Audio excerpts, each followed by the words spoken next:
Bonjour à tous et à toutes. Aujourd'hui, je vais vous présenter le tarot de la sororité sacrée.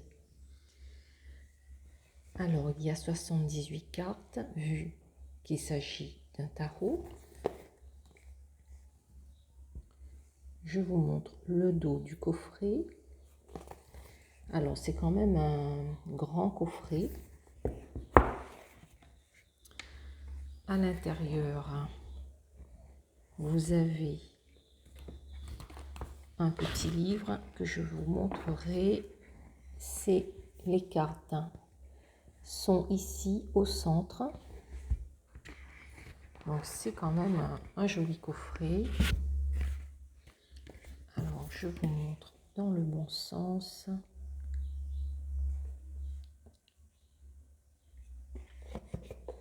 Alors sur les côtés vous avez aussi des motifs. Donc je trouve que il est quand même très bien fait et quand même joli. Alors je vous lis quand même le dos de la carte, enfin le dos du coffret, pardon. Alors, mettant en avant la beauté et la diversité des femmes grâce à des illustrations somptueuses de style rétro, le tarot de la sororité sacrée aidera toutes celles qui souhaitent utiliser le tarot pour leur épanouissement personnel et spirituel.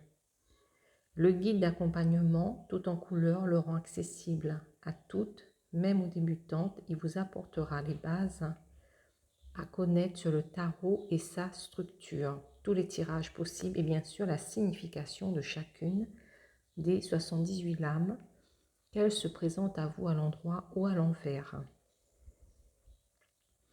Alors la personne qui a créé ce tarot s'appelle Achavné Dubarry. Elle est experte en tarot et en astrologie. Installée dans le New Jersey, aux États-Unis, elle aide les femmes à se reconnecter à leur déesse intérieure. Et c'est illustré par Connie Curry. C'est une artiste argentine installée à Buenos Aires. Elle tire son inspiration du folklore, de l'astronomie, de la mythologie et de l'occultisme.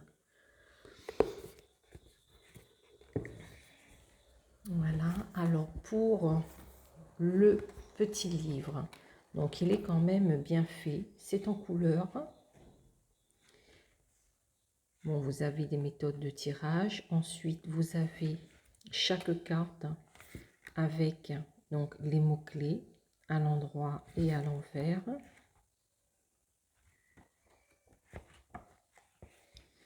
Et ici pour les arcanes mineurs.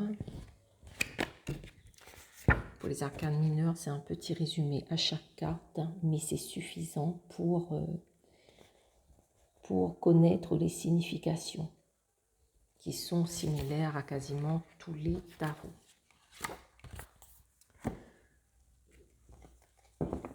Alors, vous avez le dos du tarot. C'est le fruit, c'est la grenade. Ils ont pris la grenade en tant que fruit pour faire le dos. Et puis vous avez aussi donc des fleurs et les feuilles. Alors, est-ce que j'ai mis dans le bon sens? Ok. Alors, les cartes sont dorées.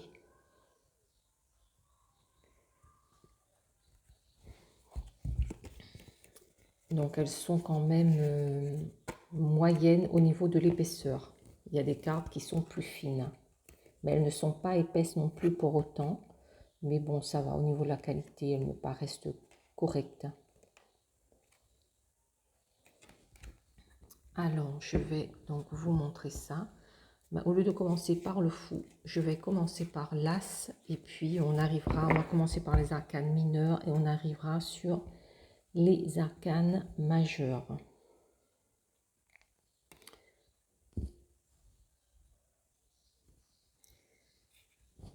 Alors, nous sommes sur l'as d'épée. Donc là, l'épée, c'est une plume.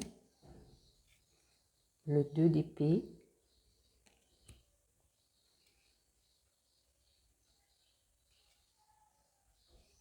Alors le 3 d'épée,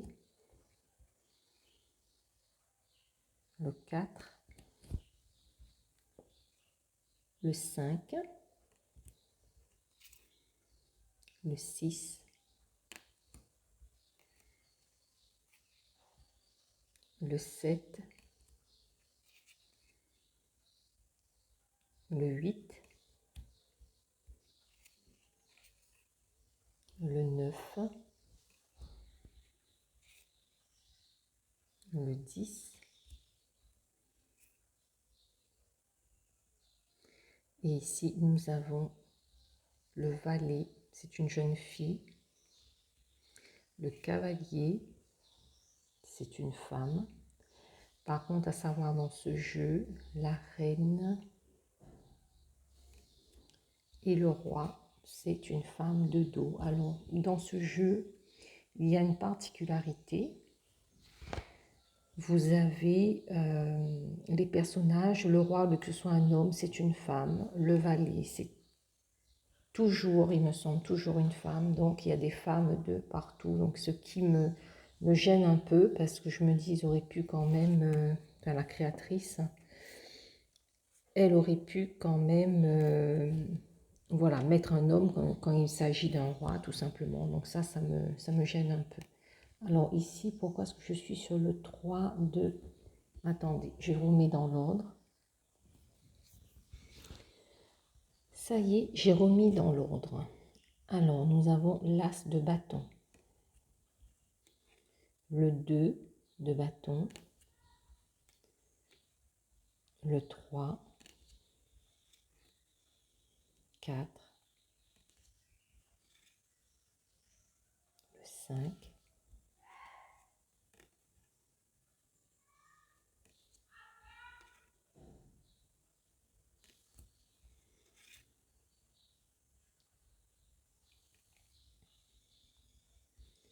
le 9 de bâton et le 10, le valet. Donc, c'est un jeu uniquement féminin. Le cavalier, le valet, c'est toujours des femmes. Le roi, là, ici, c'est la reine. Mais les rois, ce sont toujours des femmes. Nous avons ici le roi de bâton. Donc, c'est une mamie qui se tient de dos. Donc, je sais pas, ça, c'est quelque chose que... Parce que le roi, en principe, il doit se tenir de face déjà, parce que c'est quelqu'un qui a du pouvoir.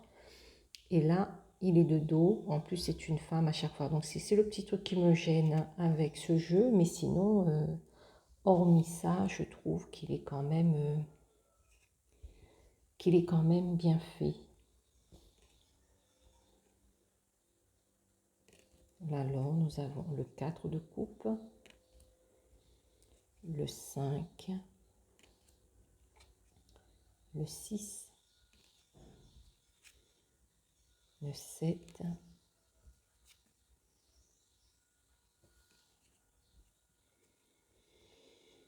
le 9 de coupe. Donc, voilà, que des femmes, évidemment. Le 10,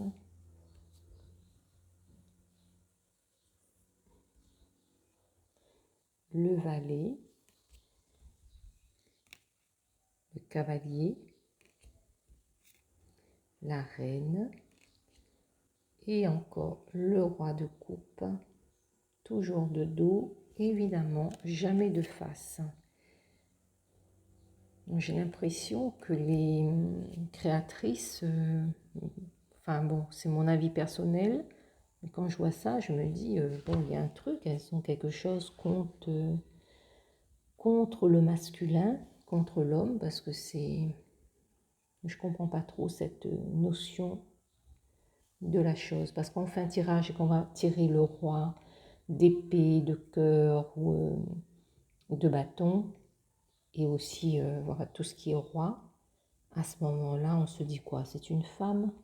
Donc ce sera une femme, mais on devra interpréter comme quoi c'est un homme, parce que c'est la carte du roi. Donc c'est un peu bizarre.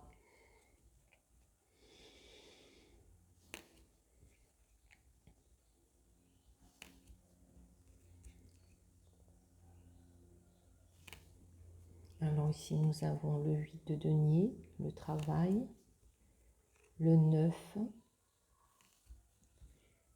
le 10 de denier, le valet,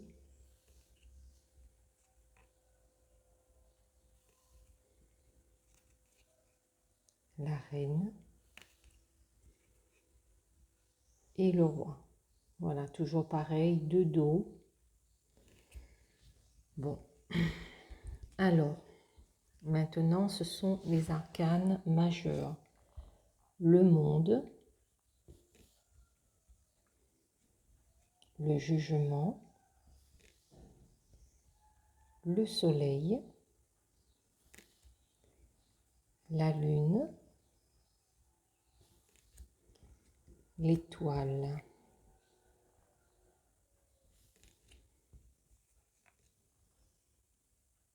la tour,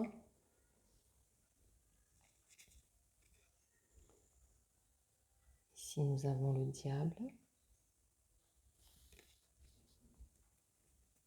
la tempérance, et là vous voyez la tempérance avec l'eau qui est de la couleur arc-en-ciel. Ce jeu, ça me fait penser aux gens qui sont dans des groupes un peu à part et qui défendent tout ce qui est LGBT, enfin qui sont dans ce registre-là, parce que d'une part, l'arc-en-ciel, on le retrouve sur quelques cartes, et là c'est la mort, et d'autant plus, il n'y a que des figures féminines. On n'en a pas de, je crois qu'on n'en a pas du tout de masculine, ou alors très très peu. Mais là pour le moment, on n'a que des femmes. Alors ici, c'est la justice, la roue de fortune, l'ermite, toujours pareil, une femme, la force, le chariot,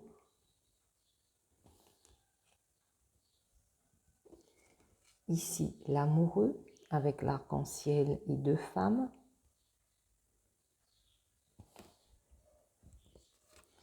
le pape,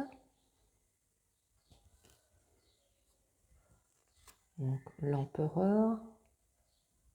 Voilà, parce que vous voyez, le pape, c'est une femme. L'empereur, c'est peut-être une femme là aussi, mais on peut penser que c'est un homme. Et il me semble bien que c'est la seule carte. Et encore, je ne suis même pas sûre que ce soit un homme qui est représenté ici. L'impératrice, nous avons la papesse, très jolie carte. Le bateleur, toujours une femme. Oui, voilà, en somme, c'est que des femmes, voilà. Et le fou, encore une femme. Bon, donc voilà, mais sinon je trouve qu'elles sont jolies, que la qualité est quand même correcte. Hein. Mais le petit bémol, c'est que il n'y a pas d'homme du tout dans ce jeu, et c'est ça qui me gêne un peu. Mais bon, quand je l'utiliserai, je verrai ce qu'il en est.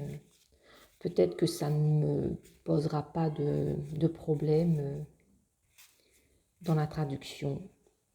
À voir. Voilà pour ce jeu de la sororité sacrée. Sur ce, j'arrête la vidéo. J'espère que ça vous a plu et je vous dis à bientôt. Au revoir.